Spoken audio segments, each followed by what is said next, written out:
તમારે તબિયત રહી ગઈ હોય સારું એવું શરદી બધી ના ઓપરેશન કર્યું બધી પાછું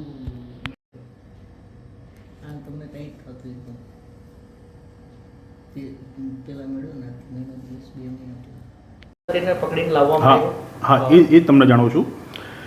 એટલે એ દરમિયાન સીપીઆઈ તપાસ કરી રહ્યા હતા. એ દરમિયાન સીપીઆઈને જાણવા મળેલ કે ભાઈ આ જે આરોપી છે મદદગારીમાં જે એ અત્યારે હાલ તેના ભટવાદર ગામે હાજર છે.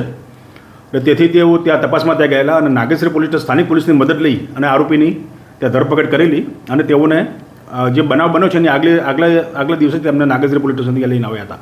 અને એ દરમિયાન તે પોલીસ કસ્ટડીમાં હતો. એ દરમિયાન પોતાને લાગી અને જ્યારે તેને પોલીસ કસ્ટડીમાં લાવે છે ત્યારે એને ધરપકડ કરતાં પહેલાં પણ એનું મેડિકલ કરવામાં આવે છે. મેડિકલ રિપોર્ટ આવ્યા પછી તેની ધરપકડ કરવામાં આવે છે. ત્યાં દરમિયાન એને કોઈ જાતની કોઈ ઈજા નથી. ત્યારબાદ એને લોકઅપમાં મૂકવામાં આવે છે અને લોકઅપમાં એને કોઈ કારણસર ગમે કારણોસર પોતે જાતે જ પોતાની જાતને તો લોકઅપમાં ના સળિયા સાથે પોતાનું માથું અથડાઈને પોતાને ઈજાગ્રસ્ત કરે છે અને તાત્કાલિક એને સારવાર માટે ત્યાં સૂત્રાપાડા હોસ્પિટલમાં લઈ જવા માટે પણ આવે છે. ત્યાં વધુ સારવાર માટે એને પછી વેરાવળ ટ્રાન્સફર કરે છે.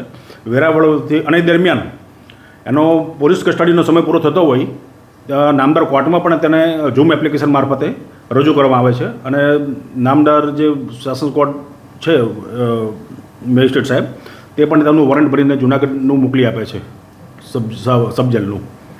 ત્યારબાદ એની તબિયત લથડે છે અને ત્યારબાદ જૂનાગઢથી પણ એને વધુ સારવાર માટે રાજકોટ રિફર કરવામાં આવે છે અને રાજકોટથી પણ એને અમદાવાદ સિવિલમાં રિફર કરવામાં આવે છે અને ત્યાં સારવાર દરમિયાન ડૉક્ટર તેને મૃત જાહેર કરે છે. કે સર આક્ષેપ કર્યો છે તો શું હવે આની આગળ તપાસ કોણ કરશે? શું કંઈક તપાસ થશે કે કેમ? હાલ આની હવે આખી પોલીસ કસ્ટડીમાં આનું દરમિયાન ઈજા થવાથી એનું મૃત થયેલું છે એટલે એની જ્યુડિશિયલ મેજિસ્ટ્રેટ ઇન્ક્વાયરી થશે આની.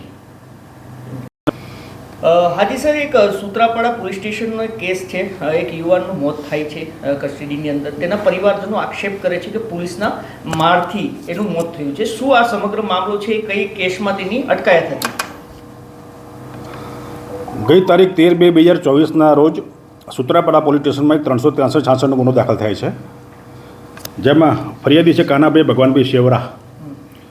એમની દીકરીને આ કામના જે આરોપી છે તરુણભાઈ ચંદુભાઈ રાઠોડ એ ભગાડીને લઈ જાય છે અને એ બાબતની તપાસ સીપીઆઈ તાલાલા નાવ કરી રહ્યા હતા.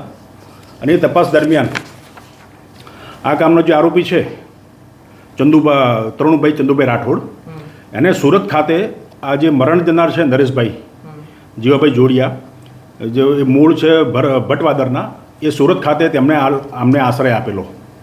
અને જ્યારે સીપીઆઈ સાહેબ અમારા જે સીપીઆઈ તાલાલાની તપાસ કરી રહ્યા હતા એ તપાસ દરમિયાન એ આરોપીને સુરત ખાતેથી ધરપકડ કરીને અહીંયા સૂત્રાપાડા પોલીસ સ્ટેશન લાવેલા. એ ગુનાની તપાસ ચાલુ હતી. એ દરમિયાન જે આ મરણ જનાર છે નરેશભાઈ જીવાભાઈ જોડિયા અને આરોપી છે તરુણભાઈ ચંદુભાઈ રાઠોડ એ સતત સંપર્કમાં હતા એકબીજાના. અને એ દરમિયાન આ જે આરોપી છે જે મુખ્ય આરોપી તરુણ ચંદુભાઈ રાઠોડ એ પોલીસ કસ્ટડીમાંથી ભાગી જાય છે. જે બાબતે સૂત્રાપાડા પોલીસ સ્ટેશનમાં અલગથી પણ એક ગુનો દાખલ થાય છે આઈપીસી કલમ 224 મુજબ. એ દરમિયાન જ્યારે સુરત ખાતેથી ભોગ બનનાર અને આરોપીને જ્યારે પોલીસ અહીંયા લાવે છે ત્યારે એમના તપાસમાં ભોગ બનનારના નિવેદનમાં તેમજ CRPC 164 મુજબના મેજિસ્ટ્રેટ રૂબરીના સ્ટેટમેન્ટમાં પણ તે કબૂલાત કરે છે કે ભાઈ આ નરેશભાઈ જોડિયા તેમને સુરત ખાતે તેમને વ્યવસ્થા કરી આપેલી રહેવા માટેની. અને આમ તેણે બનાવ બન્યો ત્યારથી સતત આ લોકોને પૂરી મદદ પૂરી પાડેલી આ નરેશભાઈ જોડિયાના હોય. એટલે એ સતત એમને આ ગુનામાં મદદ કરી હોવાના કારણે સીપીઆઈ જે આઈઓ છે સીપીઆઈ તલાલા એમણે નામદાર કોર્ટમાં પોક્સો એક્ટની કલમ 17 મુજબનો પણ એક કલમ વધારાનો રિપોર્ટ આપેલો મદદગારી કરવા બદલ. કેમ કે પોક્સો એક્ટની કલમ 17 મુજબ જે ભોગ બનનાર અને આરોપી છે તેને આશ્રય આપવો પણ એ પણ ગંભીર ગુનો છે. સર